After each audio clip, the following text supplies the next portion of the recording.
Bonjour à tous, bienvenue dans ce nouveau tutoriel. Je vais vous parler de la création de normal map avec 3D Studio Max pour Substance Painter. Alors je vais tout de suite rentrer dans le vif du sujet. Et voilà, sous Substance Painter, on a la possibilité, grâce à des normal maps, de créer des textures permettant de simuler, de représenter des formes complexes qui seraient très difficiles, très laborieuses à modéliser avec un outil de modélisation traditionnel comme 3D Studio Max. Donc ce que vous pouvez voir à l'écran en fait est une utilisation très simple d'une texture normale. Et on peut voir qu'on arrive à des résultats assez sympathiques sur la base d'un cylindre tout simple que j'ai créé et importé sous Substance. Alors je vais vous montrer le processus qui permet dans un premier temps d'utiliser les normal maps, et puis nous verrons la façon de créer ces normal maps dans 3D Studio Max. Alors, je vais supprimer ces layers que j'avais créés pour illustrer mon propos. Donc dans Substance Painter, à partir d'un modèle importé de façon très classique et pour lesquels on a généré des textures de normal, curvature, etc. C'est-à-dire qu'on a fait un baking. Je peux utiliser des maps normales. Donc pour cela, je dois aller dans la bibliothèque. Je vais simplement chercher normal. Alors, sans appliquer un filtre, et là, on voit apparaître un certain nombre de normal maps préinstallés dans Substance Painter. Alors, si je veux les utiliser, c'est tout à fait simple. Je dois créer d'abord une couche, un layer, en cliquant ici. Et puis, donc j'ai les paramètres de ma couche. Donc, une couche de normal map, généralement, on va supprimer tous les autres effets. On va garder uniquement le paramètre normal. Et là, on va pouvoir, dans cette section, choisir la normale qu'on va pouvoir appliquer dynamiquement. Donc je vais prendre par exemple cette normal map. Il suffit de la glisser dans l'éditeur ici. Alors, si je vais dans mon viewport, là dans ma vue, je m'aperçois alors de deux choses. Je m'aperçois de plusieurs choses. La première, c'est que peut-être que ma normal map n'est pas affichée de façon à 100%. Alors je vérifie l'opacity, donc c'est quand même le cas, mais elle est entourée d'un cercle. Et ce cercle, en fait, il vient de la texture alpha qui se superpose à mon pinceau. Donc là, je vais juste désactiver ma couche alpha. Et là, je retrouve pleinement l'affichage de ma normal map. Voilà, donc là, je vais pouvoir appliquer sur mon cylindre cette normal map. Et tout de suite, on a cette forme intéressante qui apparaît. Alors, voyons voir rapidement comment je l'utilise en pratique. Je vais prendre un matériau. Donc, j'aime bien les matériaux plutôt métalliques pour ce genre de démonstration. Donc, je vais prendre Steel Painted, le métal peint, l'acier peint. Je l'applique dessus. Je vais rajouter encore une couche. On va utiliser un métal du fer brut. Voilà, par-dessus. Et puis, comme je vois uniquement les arêtes qui ont été un petit peu endommagées, je vais appliquer un Smart Mask, donc le Edge Strong par exemple, que j'applique sur mon métal. Ce qui me permet d'avoir, comme on peut le voir ici, les arêtes un peu usées et le métal apparaître en dessous. Problème, le relief que j'ai généré grâce à ma normal map n'est pas pris en compte. Alors, pour résoudre ce problème, c'est très simple. Donc, je reviens dans ma couche normale. Alors je vais l'appeler détail juste pour la dissocier de façon explicite. Et là, il faut simplement créer ce qu'on appelle un point d'ancrage. Donc add anchor point ici, et donc j'ai mon point d'ancrage qui vient d'être créé. Ce point d'ancrage, il me permet de créer une sorte de référence vers les différents masques qui sont appliqués au-dessus dans la couche, dans la suite de couches. Donc ce qui m'intéresse ici, c'est ce qui permet de générer les edges, les bords usés, Et donc je vais dans cet éditeur de masque aller tout en bas chercher les détails micro normal. Alors là je vais cliquer dessus. Je ne vais pas chercher dans l'extrait de la bibliothèque, mais je vais plutôt faire une référence à un point d'ancrage, détail que j'ai créé précédemment. Rien ne se passe, c'est normal. Il faut que j'aille ensuite dans micro détail et que j'active micro normal. Alors il ne se passe toujours rien pour la bonne et simple raison que j'ai oublié de préciser là où j'ai affecté ma référence au point d'ancrage que le canal de référence, reference channel, et non pas base color mais normal. Et là, voilà, donc mon éditeur de masque me permet d'afficher cette usure de bord. Bon, elle est trop prononcée, donc là il suffit simplement de jouer sur les différents paramètres, notamment par exemple la curvature,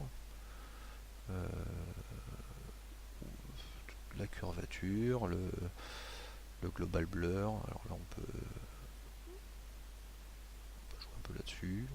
Enfin voilà, donc il y a tout un tas de paramètres qui nous permettent de moduler l'effet, voire de le cumuler avec d'autres effets, hein. Donc tout éditeur de masque supplémentaire ou toute application de texture supplémentaire, par exemple si je rajoute de la rouille ici au-dessus, je vais appliquer à nouveau un Smart Mask. Donc par exemple rouille de cavité ici. Alors, on voit pas grand chose. Bon, il faudra peut-être jouer sur les paramètres, mais de la même manière ici je vais référencer mon point d'ancrage. Voilà, j'applique normal map, enfin la référence à la normale, je vais dans les micro détails et je sélectionne. Et voilà, et donc là on voit bien qu'effectivement dans mes creux, j'ai de la rouille qui vient s'insérer. Alors on peut en réduire l'effet, peut-être que même on peut tout simplement là dans ce layer réduire son intensité. Voilà, on commence à avoir quelque chose d'un peu intéressant. Donc voilà, voici comment on peut utiliser ces normal maps. Alors le problème, quand je reviens donc dans mon layer où j'ai ma normal map, c'est que j'ai certes une bibliothèque assez bien fournie, mais j'ai pas nécessairement la normal map qui correspond à mon besoin. Donc là, si je veux par exemple rajouter un espèce de boulon, donc on va réduire sa taille, donc je peux très bien rajouter cette espèce de visserie ici. Tac. Donc là, on voit tout de suite, ça donne un effet quand même intéressant. Mais j'ai pas nécessairement la normal map qui me correspond strictement à mon besoin. Et c'est pour ça qu'il peut être nécessaire de créer soi-même ses propres normal map. Alors pour faire ça, c'est simple, je vais basculer alors tout de suite dans 3D Studio Max et je vais vous montrer comment on réalise ce genre de choses. Donc là je suis dans mon 3D Studio Max 2018, je passe en plein écran avec Alt W et je vais dans un premier temps créer un plan. Alors c'est le plan sur lequel je vais appliquer ma normale. Alors la façon de faire, c'est une des façons de faire, c'est d'appliquer ça sur un carré. Donc je vais prendre 100 par 100, je vais centrer mon carré, donc je place tout à 0, on clique droit sur les petites flèches, et là j'ai mon carré qui est au centre. Bon, j'applique une couleur sombre, c'est toujours plus visuel. F4 pour afficher la grille, bon là il est en 4 par 4, peu importe. Je le passe en éditeur de poly, je vais déplier les UV pour m'assurer que les UV sont correctement appliqués. Bon, sur un plan en fait ils le sont par défaut. Je vais quand même ouvrir mon éditeur d'UV et je vais juste appliquer un quick peel qui va en fait redimensionner légèrement mon plan de telle sorte que les bords n'aillent pas jusqu'à la limite de la texture étant carré. Voilà. Donc, et ça permet d'éviter des phénomènes de distorsion au moment de la génération des textures. Donc, une fois que j'ai généré ma map, je peux appliquer un éditeur de poly. Et là, j'ai un rectangle, enfin un carré pardon, qui est parfaitement déplié, dont les UV sont parfaitement dépliés. Alors maintenant, comment je vais créer mon objet? Alors, on va faire quelque chose de simple pour être assez rapide. On va dire que je veux créer un boulon sur une rondelle. Donc, très simplement, je vais commencer par créer un cylindre que je vais centrer. Alors, je pourrais le centrer sur la grille ici. Tac, tac. Donc là, tout de suite, il est centré sur la grille. Je vais aller le chercher. Enfin, il va prendre une surface assez importante, ou quasiment la plus importante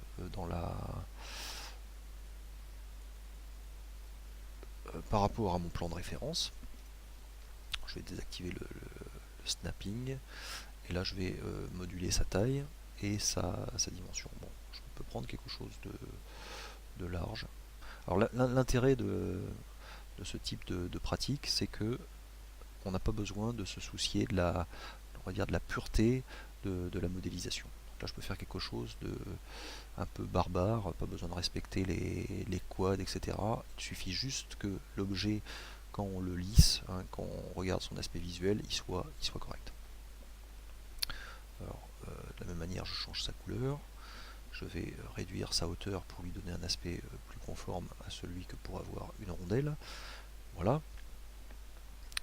J'applique un éditeur de poly.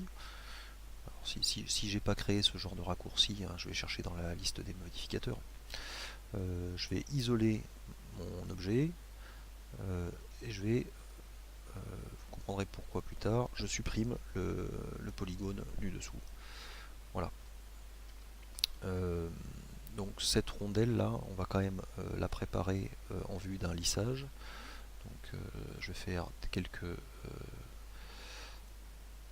boucles. Ici, je vais faire un inset pour supporter l'arête. Voilà. Je vais en faire un deuxième, ou il y a même eu trois, peu importe. Voilà. Clac, je passe en vertex et je fais un collapse pour centrer tout ça. Voilà, grosso modo, j'ai déjà ma rondelle. De la même manière, donc là, je vais, donc je vais choisir un snapping par rapport à un vertex, puisque la référence sera le centre du cylindre. Voilà. Et là, donc maintenant, je vais créer un deuxième cylindre. Alors, hop, je snap. Je sais pas s'il l'a pris. Pas l'impression. Si. Et ça va correspondre à mon boulon. Alors, mon boulon, il est hexagonal, donc il a 6 côtés. Il va peut-être être un petit peu plus haut. Voilà, cette taille-là, un petit peu plus haut. Je suis content, je change juste sa couleur. Et donc je passe en mode éditeur de polygones. Je vais choisir tous les edges. Ah, pardon. Ah, alors là, voilà, ça commence. Alors j'ai fait un CTRL Z inopiné. CTRL A, voilà, je choisis tous les edges. Et ensuite, je vais affecter un crease. Donc, sur voilà, un crease comme ça, sur mon hexagone.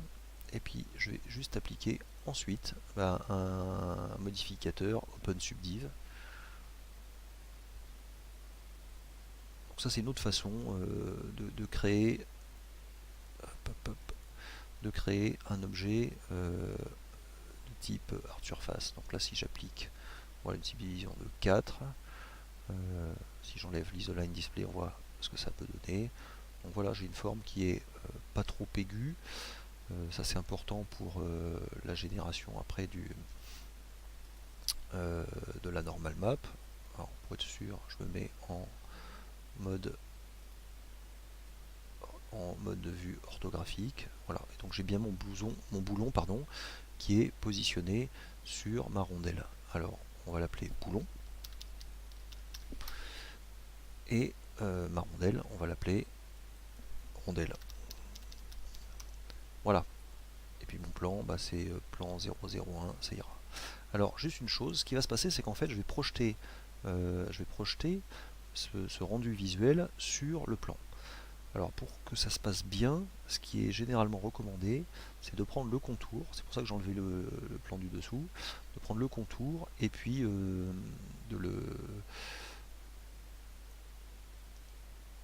l'étendre, voilà, sans dépasser le carré. Et voilà, donc j'ai une espèce de collerette là qui va me permettre de soutenir ma projection. Donc là je peux aussi, je fais un petit swift loop pour garder quand même une forme de caractère anguleux en fait, à ma rondelle là, quand elle est sur la partie où elle est posée sur la surface. Et voilà, donc j'ai terminé. Alors qu'est-ce qu'on peut faire ici? Juste un turbo smooth pour lisser tout ça. Donc là j'ai bien lissé ma rondelle. Alors si je viens sur le dessus, si j'appuie sur F4, eh ben on se rend compte, et si je désélectionne tout, ben là on a l'impression qu'on a effectivement vu de dessus une rondelle et mon boulon. Et c'est cette apparence qui va être transformée en map normale. Alors, pour effectuer cette transformation en map normale, ou cette génération de map normale, eh bien je reviens sur mon plan de référence sur lequel je vais projeter mon objet, et là, je vais appliquer un modificateur de projection. Donc le modificateur de projection est appliqué. Alors la première chose que je vais faire, c'est que je vais choisir les objets sur lesquels je vais projeter mon plan. Donc je vais choisir boulon, et j'ai choisi ma rondelle. Alors il n'a pas choisi. Voilà. Sinon on peut le faire avec une liste. Et puis ensuite je vais paramétrer ma cage de projection. En fait c'est l'enveloppe qui permet de définir qu'est-ce que je vais prendre en compte dans ma projection. Alors je peux appuyer sur Shaded, ce qui permet d'avoir, alors si je sélectionne tout, je vais pouvoir remonter ma cage, de voir jusqu'où remonte ma cage. Si j'ai pas Shaded, on voit moins bien. Voilà, je monte et je vais juste au-dessus. Voilà, pas besoin d'aller trop haut. Alors j'ai pour masquer la grille. Et donc là j'ai bien ma grille ma cage pardon, de générer. Et à partir de là, ben, je n'ai plus qu'à faire ma projection. Alors pour ce faire, eh bien je vais dans rendu, je choisis render to texture, donc rendu sur une texture. Alors il ouvre un petit menu sur le côté là, ou ailleurs d'ailleurs. Curieusement ça prend toujours un petit peu de temps. Voilà, le menu est ouvert, donc on voit bien qu'on va faire quelque chose sur le plane 001. Donc il faut activer Enable la projection. On travaillera un petit peu sur les options juste après. Et puis on va lui demander quoi faire. Donc là on va rajouter Add une normal map. Voilà, donc cette normal map elle est ici, elle s'appelle plane 001 normal map. Je vais dans mon fichier, bon, il y a déjà quelques petits essais. Donc plane 001 normal map, très bien. 32 TGA, tout va bien. Je vais lui donner une taille de 1024, ce qui est largement suffisant, même bien trop, pour une sorte de boulon. Peu importe. On est juste sur une démonstration. Et puis, il me suffit de remonter dans les options. Donc, alors, la première chose que je vais faire, c'est d'abord de décocher le Ray Mist Check. Donc en fait, c'est une sorte d'artifice qui permet de peindre en rouge tous les éléments de la map sur lesquels la projection ne s'est pas faite. Donc typiquement, on aurait tout ce qui est en dehors de la surface de la rondelle et de sa collerette qui serait peint en rouge. Donc on ne veut pas de peinture de quelque sorte sur notre normal map, on la veut parfaitement propre. Et puis alors l'autre point, c'est que je vais aller sur mon Global Super Sampler, qui n'est pas paramétré. Et là, il m'ouvre ma fenêtre de rendu. Alors dans ce menu classique de rendu, on a bien le Skyline Renderer, Production Rendering Mode. Là je vais aller chercher le filtre 4 MUL ROM qui marche bien. Et puis je vais activer le Global Super Sampler. Voilà. Donc là je choisis le Hammersley et je lui donne une qualité de 1, la qualité maximum. J'en ai terminé pour cette fenêtre, et d'ailleurs pour tout le paramétrage. Voilà, maintenant que j'ai fait tout ça, il me suffit simplement de faire mon rendu sur ma texture.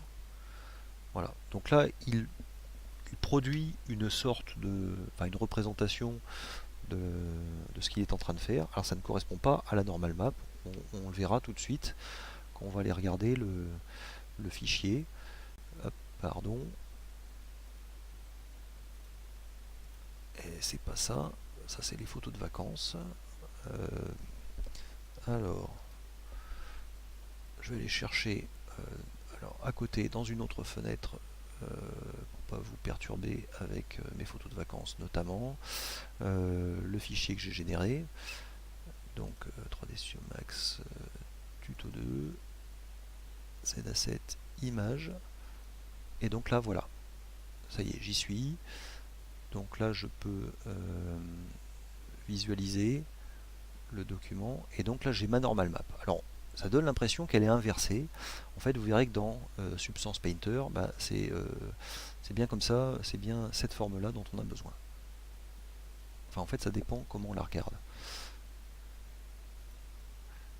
Il y a toujours une espèce de trouble visuel, en tout cas me concernant l'utilisation de ce genre de document. Bon, voilà, donc maintenant j'ai généré ma normal map, je peux retourner dans Substance Painter et tout simplement je vais chercher mon fichier normal que j'ai généré, je vais le déplacer dans ma bibliothèque. Alors là il m'ouvre une fenêtre, je dois simplement ici dire que c'est une texture, et puis ici dire si je la garde définitivement ou c'est uniquement pour cette session ou associé à ce projet. Bon, on va dire que c'est juste pour cette session, et là j'importe ma normal map et vous voyez que maintenant elle est rentrée dans la bibliothèque. Donc j'ai plus qu'à la déplacer pour remplacer la précédente, et maintenant j'ai mon boulon qui est prêt à être appliqué. Alors qu'est-ce qu'on peut faire? On peut peut-être agrandir sa taille. Voilà. Et voilà, j'ai une sorte d'application de boulon avec rondelle. Alors ça reste une normal map, ce qui veut dire que l'effet de profondeur, il atteint certaines limites, hein. Notamment si on se met de profil. Mais notamment pour quelque chose, pour des détails vus d'un petit peu loin, ça peut être tout à fait satisfaisant. En tout cas, c'est le but de ce genre de pratique, hein, c'est de s'épargner la création de surfaces modélisées complexes. Voilà, donc je vous ai montré comment on allait pouvoir, enfin comment on peut assez facilement sous Max créer des fichiers normal map que vous allez pouvoir utiliser à loisir après donc là si je veux faire par exemple une rangée de boulons, je suis ici, je vais d'abord augmenter l'espacement, et puis je clique une fois, Shift, et voilà. Et là je déploie des boulons de façon assez régulière. On peut aussi par exemple, si on veut faire ça sur toute la surface, je vais passer en vue 2D, 3D. Et donc par exemple ici, donc là je vais peut-être réduire la taille de mon boulon. Là je vais peut-être par exemple ici, une fois, je vais jusqu'en bas, et voilà. Et donc là j'ai appliqué des boulons sur toute la circonférence de mon tube. Alors, il peut y avoir un décalage, donc ça c'est après c'est à peaufiner, et c'est pas tout à fait le but de cette démonstration. Voilà, j'espère que ce tutoriel vous a plu. Si il vous a plu, n'hésitez pas à mettre un like, et puis je vous invite à vous abonner à ma chaîne si vous voulez voir, si vous êtes informé des prochains tutoriels que je vais pouvoir publier sur cette chaîne. Vous pouvez aussi commenter la présentation, ne serait-ce que pour me dire s'il y a des sujets qui vous intéresseraient que j'aborde dans mes tutoriels. Voilà, merci beaucoup et à une prochaine fois, j'espère.